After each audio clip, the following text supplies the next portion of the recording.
Hello everyone, welcome back to the channel, and welcome to the first long view video I've put out in a while. So obviously you've seen the shorts, changed the engine on this truck, repainted it, done loads of other little bits and pieces, got it running and driving again without smoking its ass off. Obviously because of the shorts you've only got a minute or so to sort of film it and whatever. I obviously can't show you in detail what has actually gone on with this truck.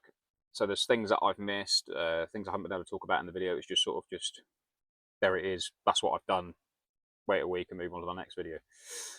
So I thought this time we're going to go right into detail. So let's go bumper to hitch on this thing and show you exactly what's been going on.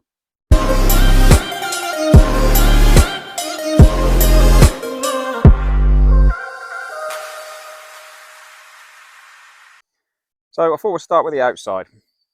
Now, obviously that front bumper needs replacing because as you can see, it is damaged here. It was like it when I bought the truck. Really, so it does need a new one because it's pretty battered.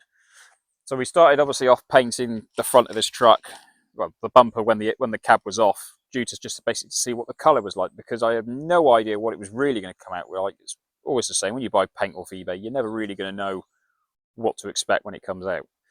So I think it looks better than it did on the advert for eBay, which is nice. It's royal blue metallic pearl, if I remember correctly. It's the colour for this one. Still got plenty of it, which is a good thing because we've got so much more to repaint and paint that hasn't been done. So obviously when I painted the truck, little things went wrong. Sort of, you've got this like wrinkle effect here. So obviously some sort of reaction happened, but it was 11 o'clock at night and I wasn't going to sit there and try and redo it. The front was really meant to be facelifted because, as you can see here, somebody has decided to bolt the hinge to the actual bonnet or hood or whatever they call it, and it just does not sit in line at all. Doesn't matter what I've tried to do. I've had it off, I've tried to sort it out, and this side it seems to be almost the same story. But I mean, you can push on it and it will go back in, but it just comes straight back out again. So really I do want to facelift it, but at the moment I think we're just going to repaint it and just try and make it fit the best we can. We've got to like sand down sort of some of the hinges and sort of just trim them down just to make them a little bit better. So we'll go on a bit. Obviously it needs a new indicator light because, as you've seen, I did paint over it because I was lazy and because I knew I was changing the front bumper anyway, and probably the headlights because they do wobble a bit. Obviously this one here was brand new because it came with the truck when I bought it. No idea what that goes to because it was never attached to anything beforehand. So yeah, I did really want to change the windscreen for the one that was in the other truck, but trying to get somebody out here to debond the other one, we tried and it broke. So it is what it is. There's just one small chip in there. And obviously somebody bonded this windscreen back in again, or there was obviously a water leak or something at some point, and they made a right mess of it there. So it still doesn't look too pretty now, but I will sort it out. Obviously the step is somewhat loose and bolted to this somehow. It was like it when I had the truck again. Something I want to change because I don't think it will pass an inspection like that either. Next bit, obviously, we've got this step needs repainting, so this is the next thing to do. The side panel here needs repainting, but I'm going to repaint the entire side because in certain lights, that door, it being silver and the rest of the truck being red, ignore the fact I've not painted this here because there's a reason for not doing that, because a panel goes over it, which I'll show you in a minute. But anyway, going back to the paint, obviously we changed the doors over from the other chassis, and in doing that, I never bothered to put like a sealer coat on or anything like that. I'm not trying to go show class with this truck because it's going to get used, it's going to get battered. So if I can just repaint this side, because I've got to anyway, because let's say there's a bit of a paint blemish up here. Again, sort of similar to what happened on the front. And where this truck has been lifted and put back on twice, it's obviously damaged the top of the roof there, and it's done it there. So I've got to obviously repair that, and the top of the roof isn't actually painted. So moving on to this bit, obviously you've seen the last short that I had started to take this stuff off. Now I'll tell you, this is out of any job I've done on this truck, the engine change, yeah, easy. The painting side of it and sanding all the cap down, easy. Getting this stuff off, I have tried all sorts of different methods. I've tried putting spirits over it, I've tried putting thinners on it, I've tried heat guns, and all it does is it just melts it and just makes it even more of a shit to get off than it already is. So It's old-fashioned way. It's Stanley blade, scraping it all off and then sanding the side down, which I'll show you the other side in a minute. Now, there's no beacon on it because the original beacon was just old. It was fucked. It's the only word I've got for it. It doesn't. We changed the belts, changed the motors, changed the bulbs in it. One was spinning fast, like basically they rotated like that because it was the old style halogen, and no matter what you did to it, it still wouldn't work properly. So we took a hammer to it and knocked it off. Obviously, you can see the wiring sort of hanging out of there. That's obviously because that's where the new beacon's got to go on. But obviously, we've got to paint the flyer, and my idea is to take all this horrible crap off the side and paint sort of like the inside here and here blue, and this bit here will just be all blue and run up there blue. And we've got to change a lot of the wiring in the bed as well, because people over the years have added stuff to it. I've added stuff to it, and I just basically want to rewire it when the new beacon comes on, put new lights on all around, because some of them have failed, because obviously these were put on when I was actually operating the truck. As with these were changed for LEDs, what we did do with them though is put like a little relay box in, so when you indicate, they also start flashing as well, because there's plenty of idiots out on the road that can't see indicators for the best of times. So I thought, well, the more it's got on it, the more likely they're going to see it's coming over. And especially when you're stopped at the side of the road trying to do a recovery, you want every single light going as brightly as possible, because yet again there are idiots around that can't see it. We've got the bike rack on the back that I need to take down and refurbish and sort out so it can be usable, because I've never used it in the time I was operating the truck. So I want to be able to operate it, because moving motorbikes is a pain in the backside, especially when they're like big choppers or big 1000cc or road cruising bikes and stuff like that. I hate dealing with motorbikes, to be quite honest, in doing recoveries. But yeah, I want that back up and working. Yeah, other than that, really, there's nothing wrong with the bed as such. There's a couple of little cracks in the alley on the end, which will show you along here. Yeah, so we've got sort of cracks on the end, so that we'll have to go in for a bit of aluminium welding at some point. But there we are. We've got the spec lift. So it's so this bed's obviously a J&J. So it's a 23-foot bed. It's got a 6.5 ton winch on it. And yeah, so it's a nice bit of kit to work with. This bar also needs replacing because it's been bent. I bent it as well on this end and smashed the light on it.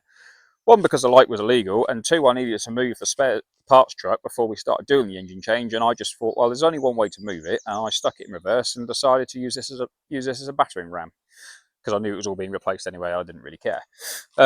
Spec, yeah, it's a bit wobbly. It needs rebushing. There's a couple of little bits that need doing, like a new bar, like securing bar to stop it from sort of waving in and out like it does.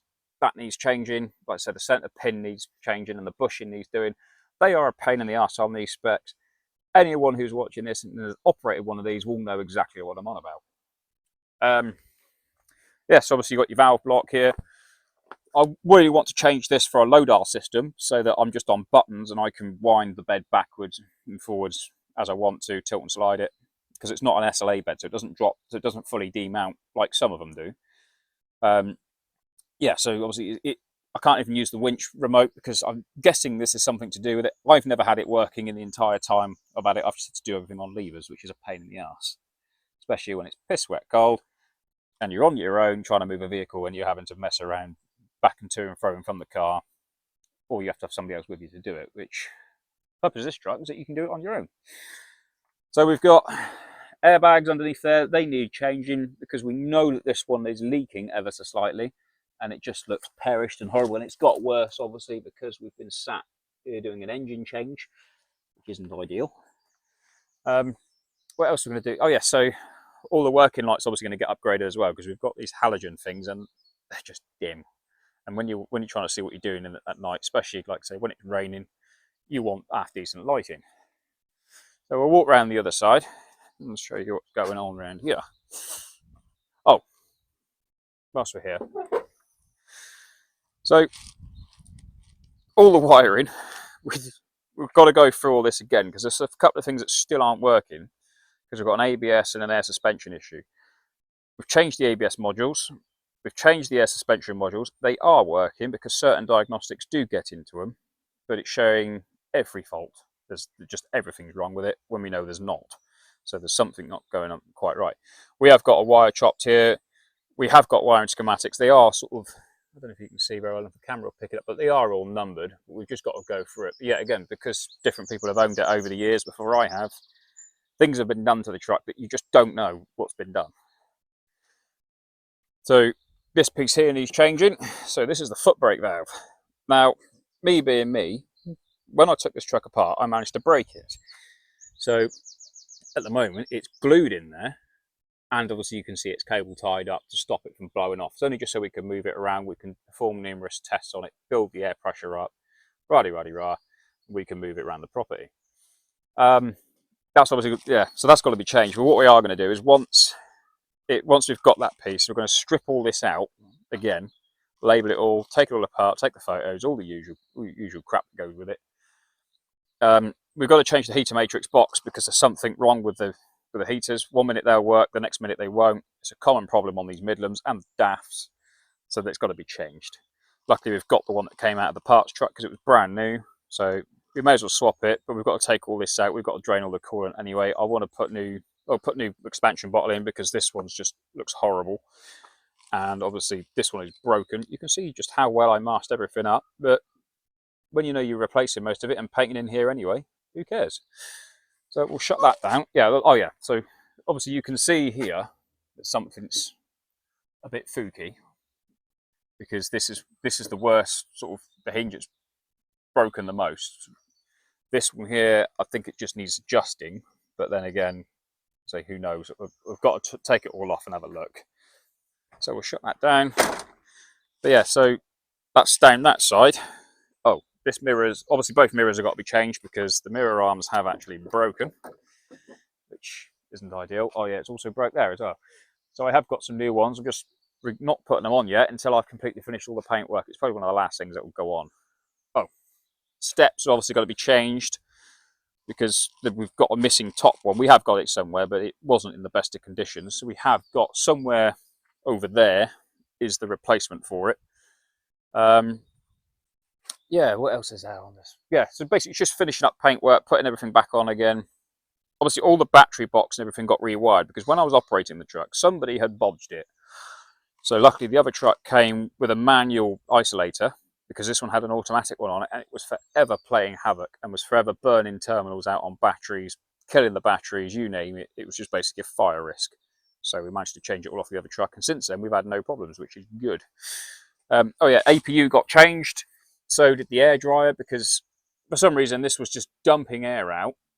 So you park the truck up, leave it for 10 minutes, and all of a sudden it just hissed all its air out. Then you have to rebuild the air pressure back up again.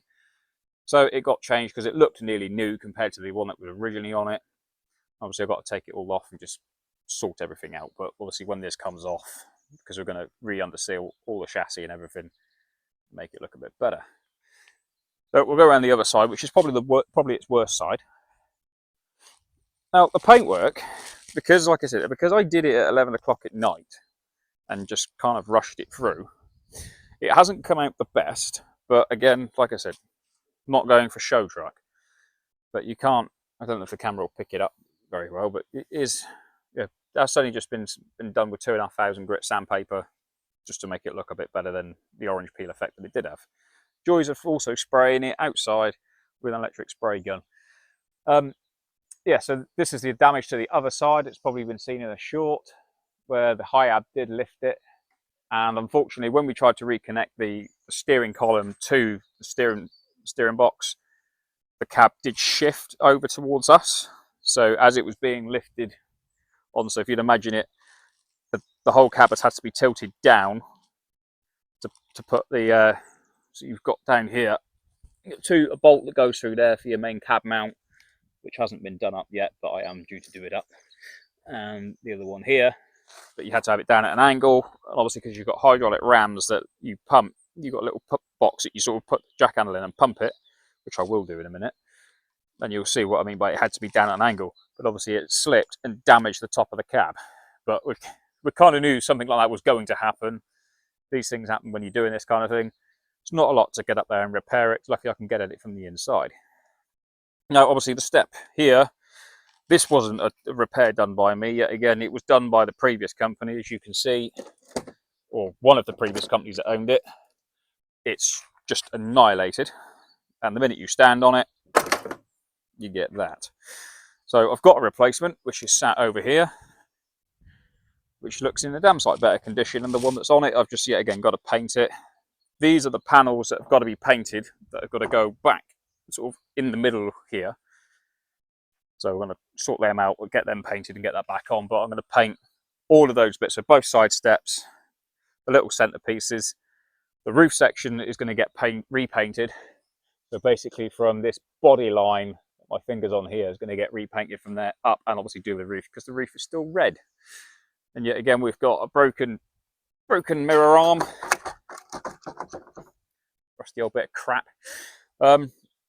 Yeah, so, and again, there's certain things that have got to be like cut out and re-welded, which I can't do here because I haven't got the facility to weld it. So stuff like this here has got to be redone. But I think I've got off-cut somewhere that came off the other truck because the cab was in better condition. Yes, in hindsight, I probably should have just done a whole cab swap. But the problem with that is this cab was in better condition, like internal, like interior wise, because there wasn't a lot of interior in it. Bits were snapped, broken, because the previous vehicle had been in an accident. So that's why it wasn't put together. And I didn't use the cab because, yeah, it would have been more work than just to send this down the road and go and have it welded. Yeah, again, we've got stuff loose and broken, sort of like this side rail here. It's broken. All the tabs are broken and all the mounting fixture points are knackered. Luckily, just sat over there in the weeds, we have a replacement bit with all good pieces on it. But yeah, again, that'll all come off. Like I say, the fuel tank will get dropped. PTO reservoir will get dropped. All the side rails, everything will get dropped off the side of it when it comes to undersealing the whole underside of the truck. Now this is the other side. So as I was saying earlier about this horrible, horrible shit that will not come off. I mean, it literally just peels off in little pieces and you end up doing this and it's, yeah, not nice. So obviously this is where I've cleaned and prepped the aluminium ready to be painted. So I've gone most of the way down and yeah, it got stopped there. So the flyer will get painted at the same time as this lot, and obviously other bits around the truck that need doing, such as the roof. And yeah, so that's pretty much it for the outside. Obviously, like I said, I want to do the chassis because the chassis does not look great. I mean, cosmetically, it's, you know, a bit shit, but it's better than the other truck was. So I think what we'll do now is we'll pump the cab up and then we'll have a look underneath and see exactly what's going on.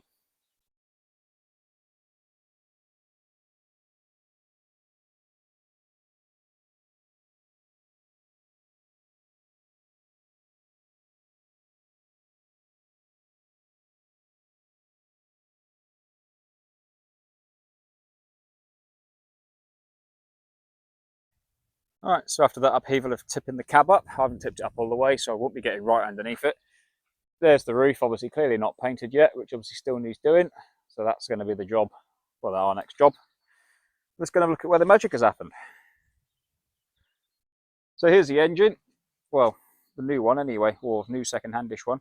Now this engine in particular had been rebuilt only months before donor lorry had been involved in an accident.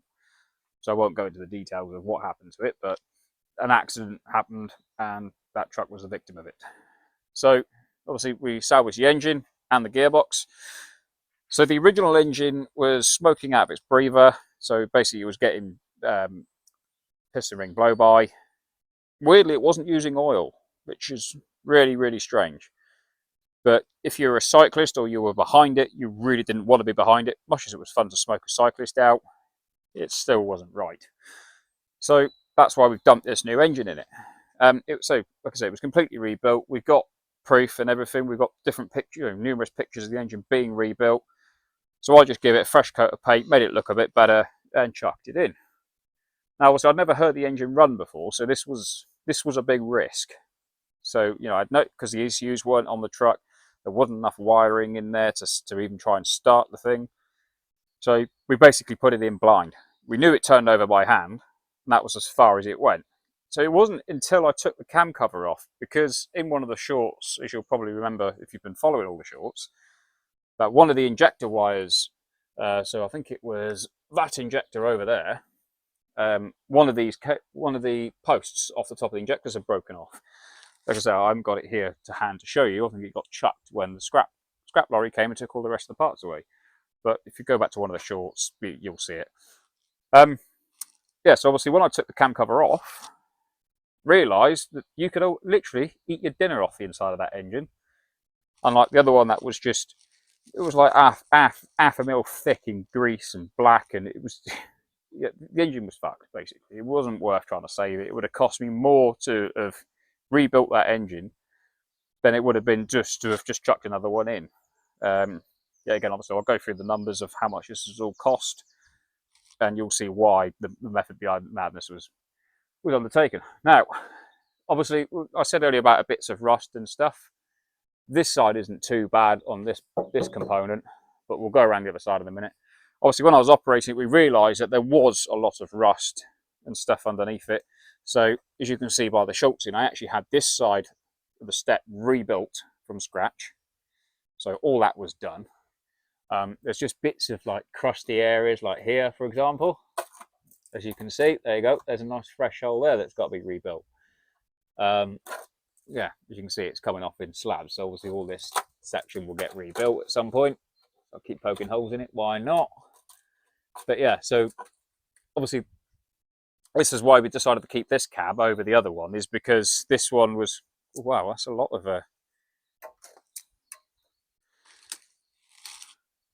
we'll ignore that ever happened. Yeah, so obviously it was economically more viable to rebuild this cab than it was to have stripped the other cab and made one good cab out of two, taken more time, and yeah, it was just easier to stick with what you know. Better the devil you know than the devil you don't. Now, as you can see under here, there's a nice big gaping hole. I've just put another one in it, but we'll, like we said, we'll ignore I ever did that. So this section will get replaced. This whole section will get replaced. There's a couple more like it. Like I said, there's a big indentation in the one in there, so that will obviously get replaced. We'll have a quick waddle around the other side. So you can see the other side is just as bad as this side. Round we go again. It's like round and round the mulberry bush. Yeah, so it's a bit crusty in places here. I probably reckon if I've got a screwdriver, well, I can hear it's tender. Very tender. One screwdriver in the right place, that's going through. So yeah, so it's obviously going to get rebuilt. Yeah, again, it's the same story here, but this is why I'm not going to put the step on, because when I was operating it, all this was the next side to be done, as well as that little piece over there.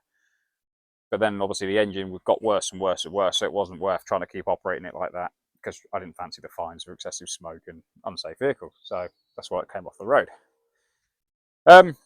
Yeah, so we've had teething problems, shall we say, with this engine. It hasn't been straight plain sailing. Some of it could have been avoided by me had I not rushed to put it in. But at the same time, you know, we're trying to get the cab back on, trying to get this out and the other done. You know, it is what it is. So we've had to lift the cab up and down several times. And I've got it up today, but I'm not doing work as such today. So, alternator, when we first got it running, as you saw in the shorts, again, if you've been following them, we had no charge going to the truck whatsoever. Realised that the alternator that was on this truck was a dud. So that obviously got swapped for the one that we knew was working off the original engine. This is why I didn't throw anything away engine-wise until I was absolutely certain that I could drive this thing around the property without, you know, having to keep taking bits off it. And again, the purpose of the channel is to do stuff on a budget. And like I said, I think you'll be quite surprised with just how well we did. The gearbox, obviously, we didn't bother changing the gearbox. We just swapped the whole unit together, because when I was operating this thing, fifth and sixth gear was a bit crunchy, not nice. So for all we know, this gearbox could be the same. But already I can tell that this gearbox is a lot better than the old one, so there's a bit of a bonus there. You know, I have got to put some gearbox oil in it because there wasn't any in it. I've got a power steering issue, but I think it's down to the reservoir itself. I have got another reservoir, so that's going to be changed over in due course. Then I can start driving it around willy-nilly without having to have an arm wrestle with the steering wheel. Oh yeah, there's a little bit more rot up there. Yet again, this whole section will get cut out and replaced with a new one. So basically all the back section will get done. All little bits. The only good things actually are the floor pans. Then obviously we've got this that is completely rusted through. Well, that's not metal. Up there is, but from there back, no. So we'll have a look underneath. Well, you can't really see much from under there. The exhaust is not connected. A, because I quite like the sound of it, and B, I just haven't bothered to put it back on yet because it's one of the last things I'm going to do. I don't know if you can actually see very well. Let's try and get a better positioning with the camera. I have to get on my knees again. So you can see over there where my finger is that we had issues with the slave cylinder because there were slightly different slave cylinders for different years or whatever. I don't know why, but I knew that, yeah, again, I don't know if it's down to an air leak or whether it was the slave cylinder was failing on the previous truck. So we've used the one off this one. I do actually have a new one, but it just didn't look like it was the correct one. So I didn't fit it. We just used the fittings off it to get that one working, and luckily there's nothing wrong with it. So saving money there. Yeah, so prop shafts and all that was all pretty much easy to strap up. The PTO was a pain in the ass because we had to clock it round. So if you can see kind of down here, so this bolt here, there's 3 of these. We had to undo them and clock it round by 1, I think it was. Put all the pipe work back on for the PTO to work the bed. I need to reroute all the pipes at some point as well because they've not been rerouted properly. It's just a case of getting things working, knowing what's going on. Now you probably noticed this here. Obviously, when we pulled the cab up, well, took the cab off, the cab locks had locked themselves down for some unknown reason. Don't know why they did it, but they'd locked themselves down, which meant we had to unbolt them all from here, and it pulled the hydraulic lines and broke them because you couldn't get them off because they were quite badly corroded. We do have new ones, new fittings and new extension pieces to put on to get that all working again. But yeah, again, it's another problem for another day. Just as long as we can get it working, well, basically get the cab up and down. As you'll probably see, where is it? So there's a mole grip holding that one, and you can just see it. I'll zoom it in because I can't be bothered to walk back around again. There's another mole grip just down there. You can still see the tail end of it holding the other pipe shut. Yes, it's laziness. Yes, I should fix it properly, but yeah, it is going to be done. So let's drop the cab back down, I think, and we'll sit in the cab and talk some numbers.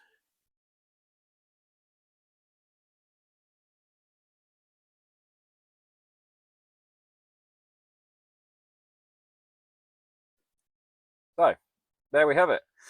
That's the walk around of the truck. Let's talk about the numbers of the thing, because was it worth it?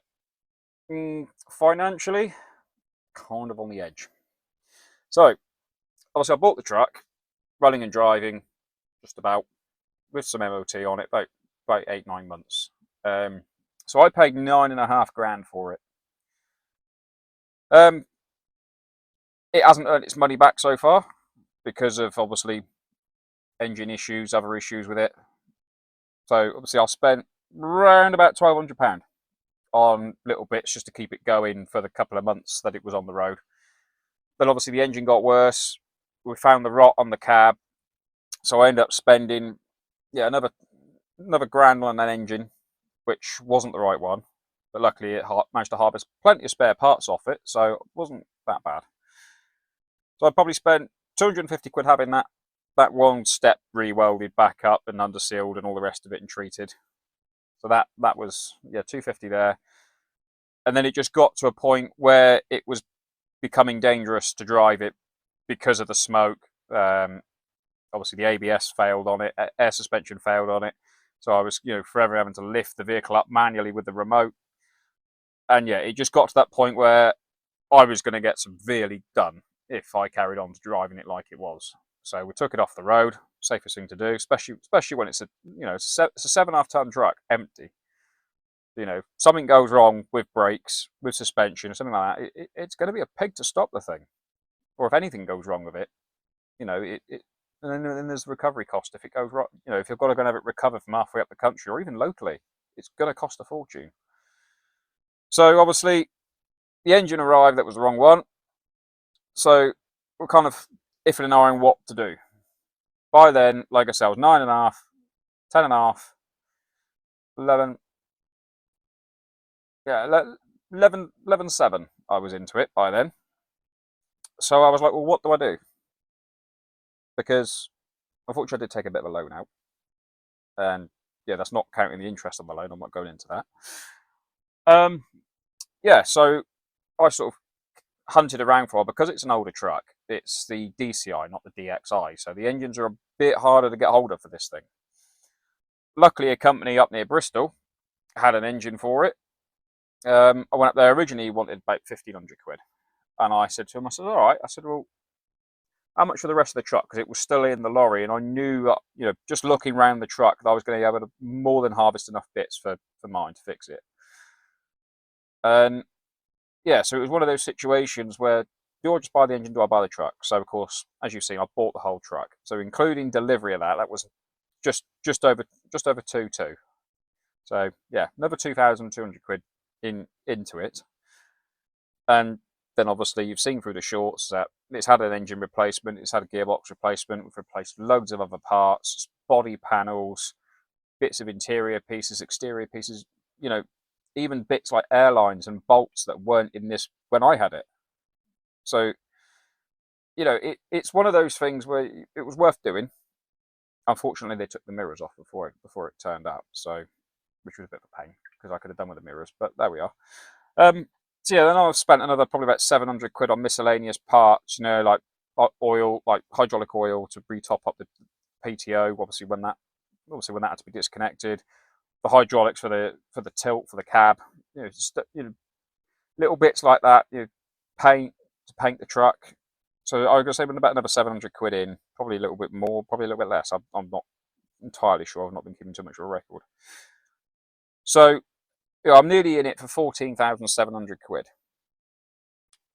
Yes, I probably could have bought another one for that money, but it was one of those things where you could go and spend 14, 15 grand on another truck, but then what if you get the same issues come down, later on down the line, you get the same issues, and then you're spending almost double that. I did, however, get a quote to find out how much it would have been to have painted and done everything that I've done. Just out of interest, I found about 4 different companies locally, and the hours to have done it would have been around about the 20 grand mark without buying extra materials and buying the paint, blah blah blah. So I saved 20 grand doing everything myself, and I'm still not finished. There's still bits left to paint. Obviously, there's still bits to put back on. There's this, that, and the other. I probably got to spend another 4 to 5 grand. So I'm going to be in this truck for about 20 grand by the time it's finished and on the road. Is it going to be worth it? Most definitely, because I've then got almost a new truck.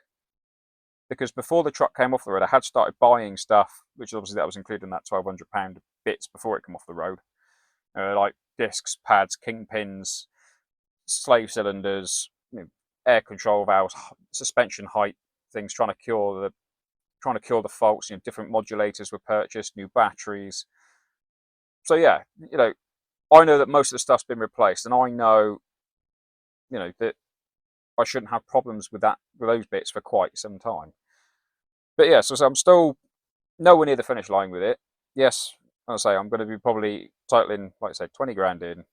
But if I get 2, maybe 3 years out of that before I've got to start spending serious money again, I don't think it's a bad call. Because yeah, again, I did look at buying another truck that was cheap again, but then realised it needed almost as much work as this. So if you basically, the old rule goes: if you pay cheap, you pay twice. But I bought the truck knowing I was going to have to do work on it.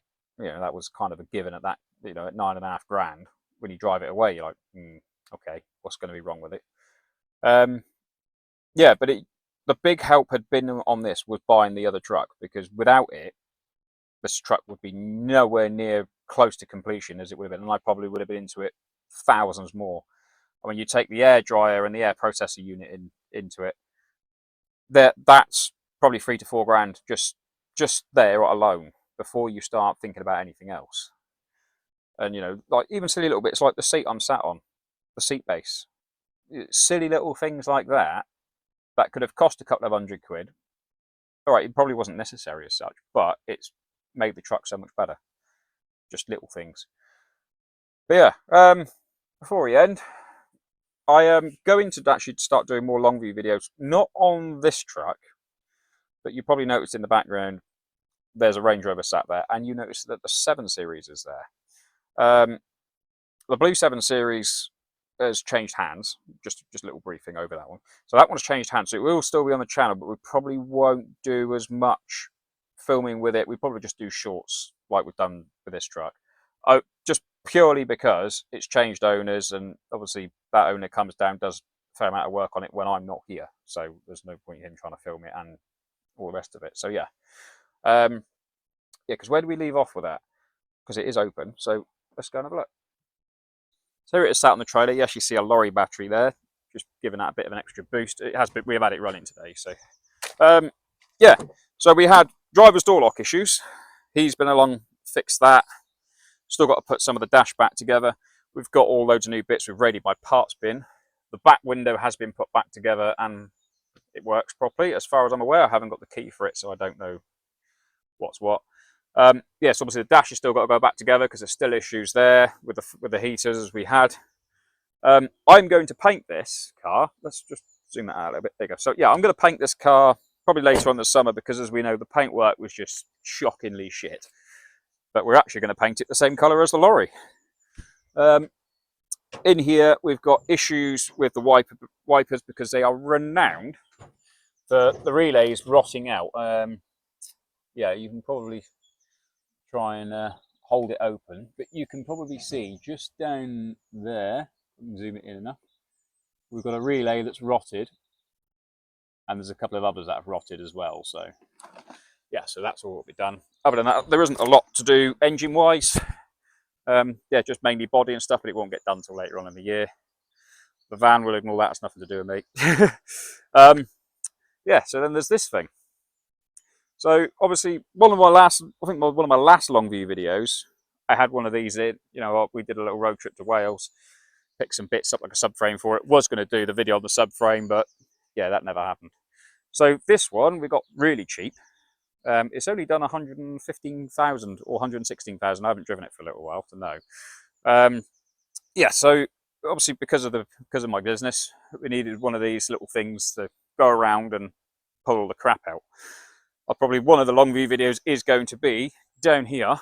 We have a massive 3.5 ton Rhino winch, same as what's on my trailer.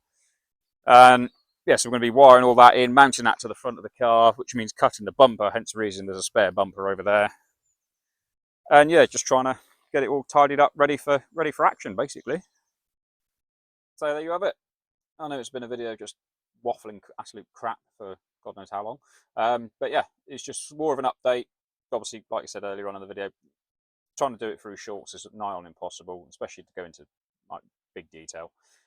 And yeah, so hopefully the next video is going to be sorting out that Range Rover, getting that ready for work. And obviously we're just going to continue shorts with this truck. If you do want to see more long view videos of updates and stuff, please do let me know, and I will quite happily make these videos. It's not a problem. Yeah, so like, subscribe, do as usual, and hopefully next time the video is a bit more entertaining.